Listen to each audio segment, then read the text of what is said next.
time for anything but football? I mean, obviously bowl games are different. We're going to Pearl Harbor. Yeah, okay. We're going to take them to Pearl Harbor for sure.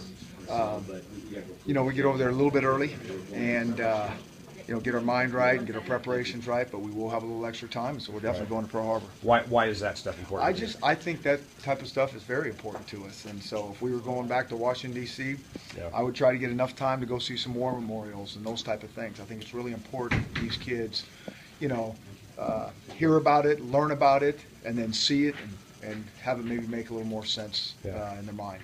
What are you curious about in regards to how this team will perform starting Saturday? I would say just that. Yeah. I am curious. I think there's some guys that have played a lot of football, and we have a lot of guys that haven't played a lot of football. And as a team, how we're going to respond. I know Hawaii's going to play hard. I know Hawaii has some playmakers. It's a long trip. There's going to be adversity, all those things. So I'm excited and curious to see how they respond. So Pete, with this side trip, is that something that you typically had done when you were at Boise? You'd go to Hawaii? Yes, absolutely. We wouldn't go every time, but we'd go maybe every other time, to make sure everybody that was in that cycle of the roster would get a chance to see it. When we played Virginia Tech back in Washington, D.C., we went by and took a look at the White House, and then we went and saw all the war memorials. And it's always interesting because those players want nothing to do with that. All they want to do is go play ball. I get it. They're very focused. But after we do those things, they're very appreciative, and I think they get it. I think they see the bigger picture, and so it's something that's important to us as a staff. And that's Friday you're doing that in Pearl Harbor? We'll do it Friday. Okay. In terms of learning about the guys, is that also kind of another way to learn about them, kind of get them to know off the field as well? Well, not so. I don't see it so much as us learning about them. I just think it's anytime we can, outside of football, give them something that I think is important in terms of the big picture, we're going to do. What have you noticed about Jeff and just his demeanor since he was named the starter for this game?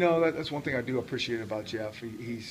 He's always the same, and same in a positive, optimistic way. Whether he makes a bad play, he wants to hear us. He still wants to be coached. I think halftime we're in his ear when things don't go just right, and he already knows it, but he's still willing to listen. He gets an opportunity. He's not over the top. If it doesn't go well, he's not going to go in the tank. And I think we all appreciate that about him. Outside of winning the game, which is obviously number one, what would be kind of the perfect scenario for Jeff and the game he could give you Saturday? Well, just that he plays at a high level. Yeah. That he plays within himself. I think we know it doesn't matter who the quarterback is. You're not going to be perfect. You're not going to make every play, and we all understand that. But just that he goes out and enjoys himself and makes the plays that he's capable of making, that he's made on a consistent basis. And, really is a good decision maker for the game.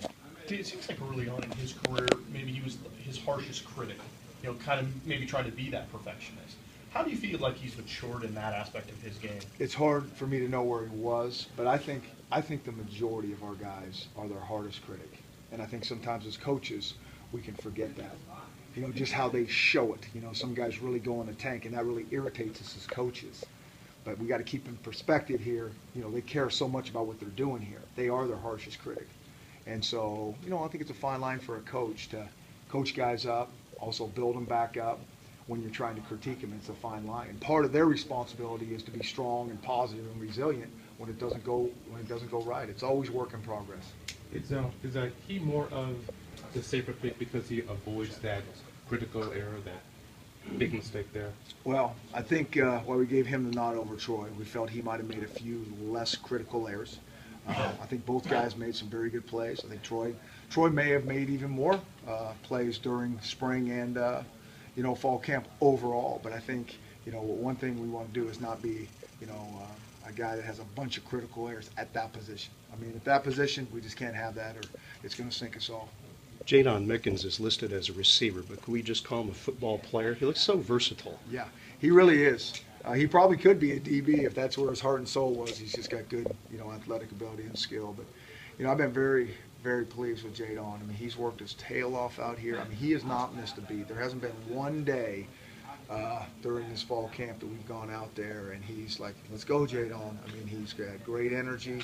He's come to work every day, and I think he's been really pretty consistent. Judging this practice, are you guys in the right frame of mind for a business trip? Yeah, I think so. We've talked a lot about it, and so now we got to go experience it. And I think that's what's always interesting. You try to plan for everything, and even though you plan for everything, it's not going to go like you think. And so I'm anxious to see how we all do with that situation. In terms of offense versus defense, how close is the offense to being on par with the defense in terms of being up to date, being where they should be? I will tell you in 3 days. You know, I don't know. We practiced for a long time. It's just practice. In terms of the offense still being, as you said in the beginning, kind of behind the 8 ball, are you guys planning on leading on your defense the first couple of games since they've been with the veteran leadership and all that? Or? We expect all 3 phases to get something done. We really do. Now where we are, we'll find out. But no, it's not all about the defense, and it's not about, hey, I mean, offense needs to score some points, defense needs to play good defense and get some turnovers, and special teams better get something done as well. So we expect. You mentioned that you're going to test them on the plane ride and quizzes, football tests, that kind of thing. Yeah.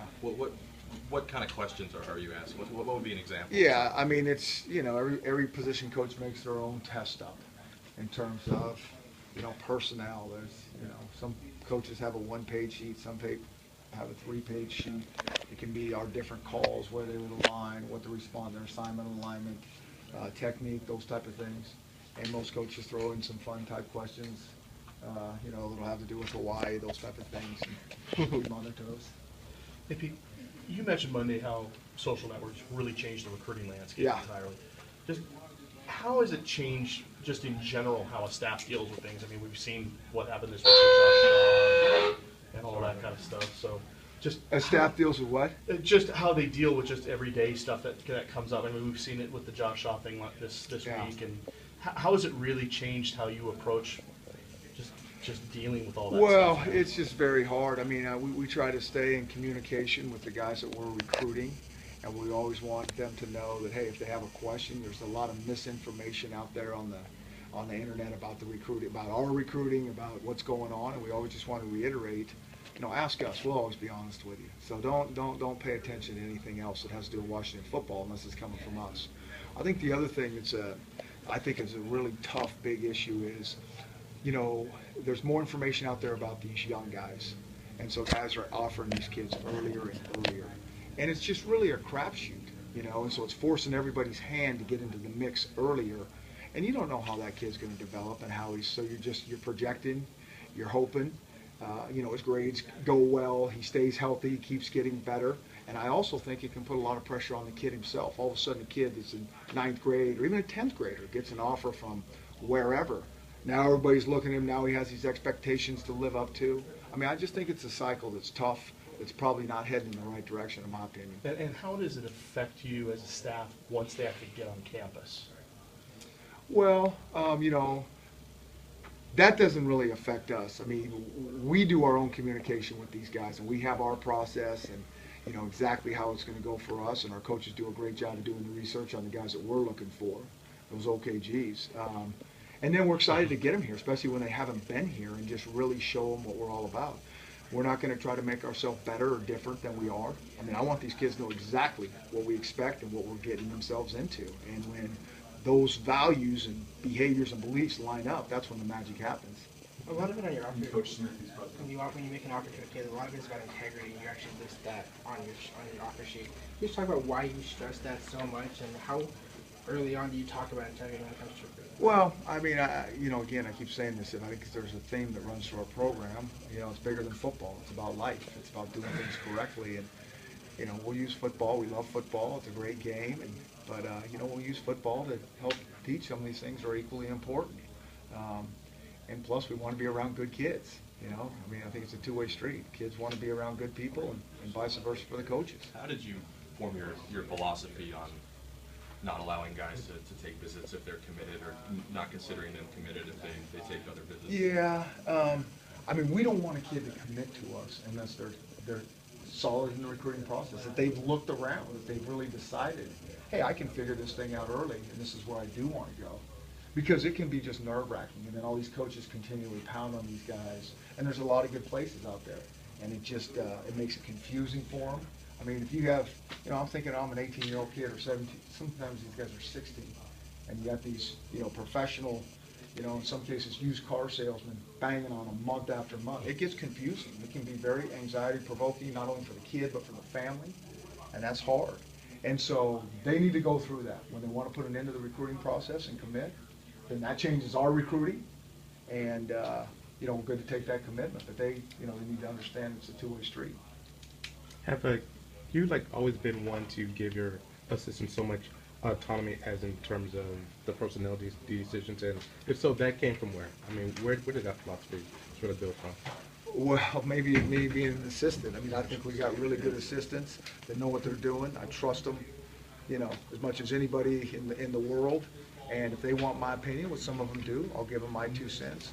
But these guys are great coaches, and I trust them. If they think that guy should play and he should play a little more than him, that's what we do. Do you ever sort of give your sort of 2 cents there and say, well, let's sort of do Yeah, more here and there? I mean, but it's never. I don't think since I've been a head coach, I've ever had a disagreement with an assistant on who should play.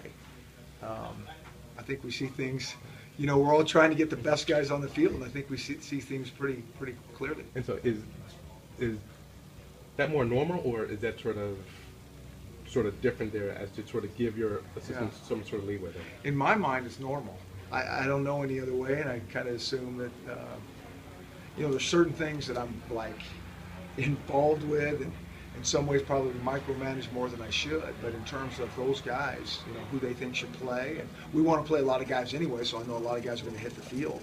But to me, that's on those guys, and I can help them if they need my help. And sometimes they do, sometimes they don't.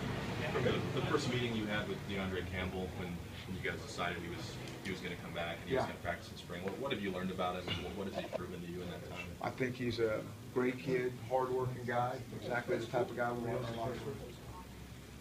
Coach, sorry,